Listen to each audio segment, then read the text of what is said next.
Magandang araw! Share ko lang. Yung ang saya lang, kasi yung, alam mong wala kang talent. Pero yung anak ko mga binigyan ng talent. Nakaka-proud lang. Ang galing ng kamay niya. So talented. Nakakatuwa lang.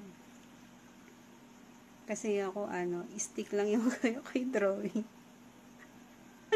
Alam mo yun, yung taong stick. Na nyo na rin ba yan, nung kabataan ninyo? Pag magdodrawing ka, laging stick. Tapos yung bahay, stick lang din.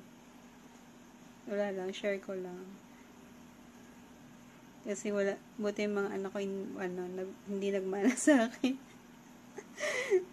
Sila nakakatawa kasi talented sila. Thank you, Lord. Ang galing.